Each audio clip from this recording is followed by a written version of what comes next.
বিসমিল্লাহির রহমানির রহিম। আসসালামু আলাইকুম। ভারত বাংলাদেশ সম্পর্ক বাংলাদেশের জন্মের পর হতেই একটা রহস্যজনক সম্পর্ক ছিল। ইন্দিরা গান্ধী শেখ মুজিবের সাথে খোপার ভিতর সাপ লুকিয়ে পীড়িত করেছিল এবং ওর ফলশ্রুতিতে আমাদের গোলামের জিঞ্জির থেকে বের হয়ে আসতে প্রায় 53-54 বছর লাগলো। তাও ধারাবাহিকতায় শেখ মুজিবের পর তার মেয়ে এবং তার মেয়ের কাছ থেকে বিপ্লবের মাধ্যমে অনেকটা জনগণের অধিকার ছিনিয়ে নিতে হলো। অনেক রক্ত এবং জীবন বলিদানের মাধ্যমে। যে জিনিসটা আমি বোঝাতে চাচ্ছি যে বাংলাদেশের সৃষ্টির পর হতেই ভারত বাংলাদেশ সম্পর্ক বন্ধুত্বের ছায়ায়, বন্ধুত্বের নামে আসলে একটা দাসত্বের দস্তখত দিয়েছিল শেখ মুজিব এবং পরবর্তীতে শেখ হাসিনা। এবং সেই ধারাবাহিকতায় ভারতের আধিপত্যবাদ থেকে আমরা বের হতে পারিনি, ভারতের গোলামি থেকে আমরা বের হতে পারিনি এবং ভারতের যেই অ্যাটিচিউড বাংলাদেশের প্রতি, যে আমরা তাদের দাস হয়ে থাকব এবং তারা আমাদের প্রভু হয়ে থাকবে এবং তাদের ইচ্ছা মতো আমরা সব কিছু করব এবং যা চাইবে তা দিতে হবে এবং আমরা তাদের কথা মতো চলব। বিষয়টা আসলে বাংলাদেশের জনগণ স্বাধীনতার এতদিন পরেও অন্তত এসে বুঝতে পেরেছে এবং সেজন্য আজ বাংলাদেশে ভারত বিরোধী যে মনোভাব, এটা চরম আকার ধারণ করেছে। আমাদের প্রত্যেকটি বাংলাদেশের চিন্তা চেতনায় এই ভারত বিরোধী চিন্তাধারা যতদিন থাকবে, আমি আশা করি ততদিন আমরা আমাদের স্বাধীনতা ও সার্বভৌমত্বকে রক্ষা করতে সমর্থ হব। ওরা আমাদের বাংলাদেশকে সবসময় বাংলাদেশ এবং বাংলাদেশিদের পর্যন্ত ঈর্ষাপরায়ণ হয়ে সবসময় আমাদের ক্ষতি করার জন্য ন্যাশনালি এবং ইন্টারন্যাশনালি সব জায়গায় ওরা চেষ্টা করে আসছে। এখনকার কথাই ধরুন, এই 2024-এর বিপ্লবের পর বাংলাদেশের সরকার এবং বাংলাদেশকে ভাবমূর্তি ক্ষুণ্ণ করার জন্য, আন্তর্জাতিকভাবে আমাদের ভাবমূর্তি ক্ষুণ্ণ করার জন্য তারা উঠে পড়ে লেগে আছে। একটার পর একটা মিথ্যা খবর এবং বানোয়াট খবর পরিবেশন করছে আন্তর্জাতিকভাবে আমাদের ইমেজকে নষ্ট করার জন্য এবং তার সাথে তাল মিলাচ্ছে সেই পতিত হাসিনার দোসররা এবং হাসিনার দলের লোকজন। ভারতীয় গোয়েন্দা সংস্থা রয়ের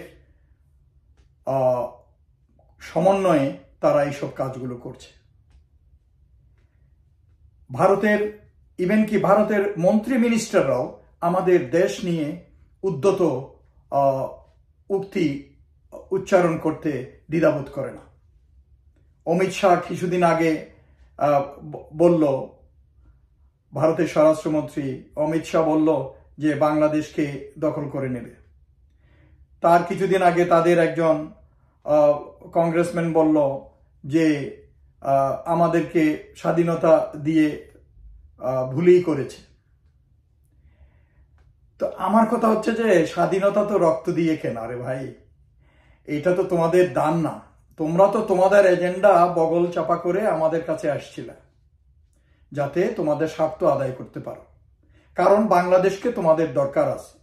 বাংলাদেশকে স্ট্র্যাটেজিক্যালি ভারতের দরকার আছে। তাদের ব্যবসা বাণিজ্য এবং কৌশলগতভাবেও আমাদের ওদের দরকার আছে।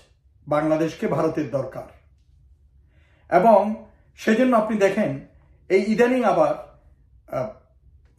পশ্চিমবঙ্গের একটা বাংলা চ্যানেলে এক ভদ্রলোক খবর পড়েন না, ওই যে ঔষধ বিক্রি করে আমাদের দেশে রাস্তার পাশে যে ক্যাম্পেইন করে, ওই ধরনের দৌড়াদৌড়ি ছুটাছুটি করে চিৎকার করে করে যে খবর পড়ে, সে একটা খবর আর টিভি না রিপাবলিক টিভি বলে, ওই টিভিতে, বাংলা টিভিতে ভারতের, সে একটা বিষয় তুলে ধরছে চট্টগ্রামকে ভারতে অন্তর্ভুক্ত করার জন্য।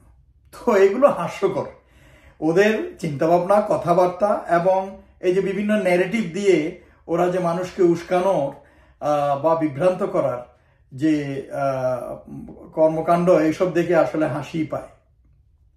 এটা কি তোমাদের একবারে হাতে মামার বাড়ির আবদার? হ্যাঁ, চট্টগ্রাম ভারতের সাথে অন্তর্ভুক্ত করে নিবা?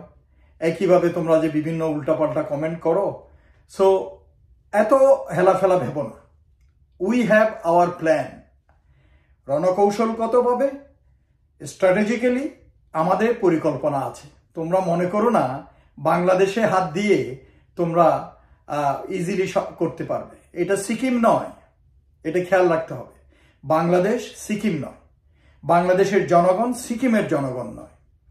কাজেই এই ধরনের উল্টাপাল্টা প্রচার প্রপাগান্ডা আপনারা করে বাংলাদেশের ভাবমূর্তিকে ক্ষুণ্ণ করার চেষ্টা করবেন না আন্তর্জাতিকভাবে।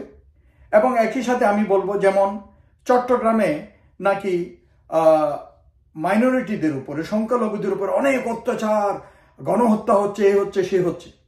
তো আমি এই সময় বলবো যে আমাদের হিন্দু ভাইয়েরা, বাংলাদেশি হিন্দু ভাইয়েরা যারা আছেন এবং আপনাদের মধ্যে যারা জ্ঞানী লোকজন আছেন, চিন্তাবিদ আছেন, সুশীল আছেন, আপনারা এখন কথা বলেন না কেন? এই যে সংখ্যালঘু নিয়ে মিথ্যা প্রপাগান্ডা করতেছে, হিন্দুদের নিয়ে মিথ্যা প্রপাগান্ডা করতেছে ভারত, আপনারা কোনো কথা বলেন না কেন? আমাদের হিন্দু একজন মন্ত্রী আছে, সেও তো বলতে পারে, কই কিছু বলেন না কেন আপনারা? তো আমার কথা হচ্ছে, দেখেন আপনারা এত পুলকিত এই ভারতের এই ধরনের প্রপাগান্ডা এবং উস্কানিমূলক খবর টবর, এইগুলাতে এত পুলকিত অনুভব করেন না। এই দেশ আপনাদের, এই দেশ আমাদের, এই দেশ সবার। যারা বাংলাদেশে জন্মগ্রহণ করেছে, বাংলাদেশের নাগরিক, বাংলাদেশের আলো বাতাস নিয়ে বেড়ে উঠতেছে, তাদের এই দেশকে রক্ষা করার দায়িত্ব তাদের। কাজেই এই দেশের স্বাধীনতা, সার্বভৌমত্বের জন্য আমাদের সবাইকে প্রস্তুত থাকতে হবে। তো হিন্দুদেরকে আমি বলবো যে আপনারা হিন্দু সম্প্রদায়ের লোকজন, আপনারা এই দেশের লোক হিসাবে নিজেকে ভাবুন। ভারতের মিথ্যা প্রচার প্রপাগান্ডায় বিভ্রান্ত হবেন না। এরা আপনাদেরকে ব্যবহার করে তাদের কাঁঠালটা ভাঙতে চায় আপনাদের মাথায়। কাজেই জিনিসটাকে আপনারা খেয়াল রাখবেন। আমাদের দেশের জাতীয় নিরাপত্তার জন্য সবাইকে সচেষ্ট হতে হবে। আমাদের দেশের যুব সমাজকে সামরিক প্রশিক্ষণ দিতে হবে। সরকার এটা সিদ্ধান্ত নিবে, একটা বোর্ড গ্রহণ করে তাদের রিকমেন্ডেশনের উপর ভিত্তি করে তারা সিদ্ধান্ত নেবে যে আমাদের দেশের যুব সমাজকে যে বাধ্যতামূলক সামরিক প্রশিক্ষণ কতদিনের জন্য দেওয়া উচিত এবং তাদেরকে কিভাবে ব্যবহার করা উচিত। আমাদের এই ছোট্ট বাংলাদেশকে সুরক্ষা দেয়া এটা কঠিন কিছু নয়। বাইরের শকুনরা এখানে কোনো আঁচড় দিতে পারবে না, এটা এত সহজ নয়। আমাদের পরিকল্পনা আছে, বাংলাদেশের পরিকল্পনা আছে। কাজেই কেউ যদি মনে করে অতি সহজে সিকিমের মতো রাজার বাড়িতে আইসা রাত্রেবেলায় অ্যাটাক করে দখল করে ফেললো, that is not possible, that is too far and that is a dream. So ভারতের যারা এসব উল্টাপাল্টা চিন্তা করেন, বক্তৃতা দেন, তাদেরকে I will tell those Indians, those are spreading rumors and instigating people about Bangladesh, please refrain from that. We don't care. We don't care. And Bangladesh is an independent country. We have proved in 71, we have proved in 2024. তো কাজেই আপনারা বাংলাদেশি লোকদেরকে undermine করেন না এবং বাংলাদেশকে নিয়ে আর প্রচার প্রপাগান্ডা করবেন না। এবং এই সূত্রে আমি আমাদের পররাষ্ট্র মন্ত্রণালয়কে অনুরোধ করব, আপনারা এই ধরনের উল্টাপাল্টা বাংলাদেশের ভাবমূর্তি খর্বকারী ক্ষুণ্ণকারী কোনো মন্তব্য যদি তারা করে, এটা নিয়ে আপনাদের সাথে সাথে প্রটেস্ট করা উচিত।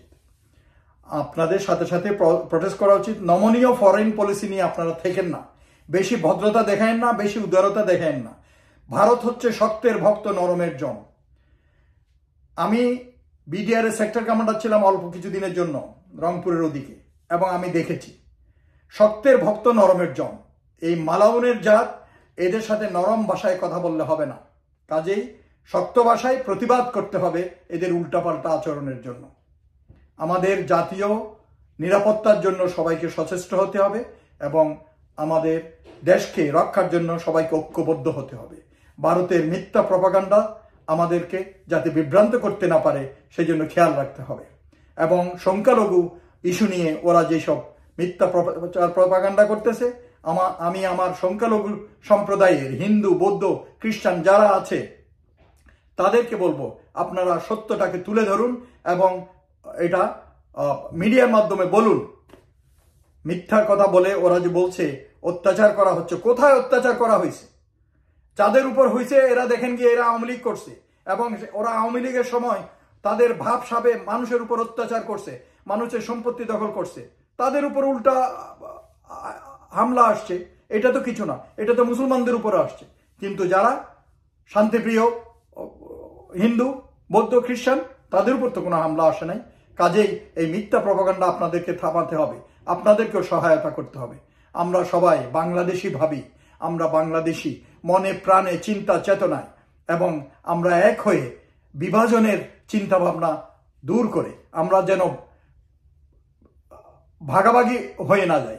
আমরা সবাই এক হয়ে দেশকে রক্ষা করার, দেশকে উন্নতির দিকে নিয়ে যাওয়ার চেষ্টা করি। আমরা সবাই এক, আমরা সবাই এক। দেশে ঐক্য দরকার। সবাই এই বাহিনী, এই অফিস, এই দল, এই সম্প্রদায়, এইভাবে যেন আমরা বিভিন্ন ভাগে ভাগ হয়ে না যায়। আমাদের শত্রুরা এইটাই চায় যে আমাদের দেশের ভিতরে বিভাজন সৃষ্টি করে যাতে এরা ফায়দা লুটতে পারে। আমাদের জাতীয় ঐক্য এবং জাতীয় নিরাপত্তা, এই দুইটা সবচেয়ে বেশি জরুরি। সবাই ভালো থাকুন। সালাম আলাইকুম।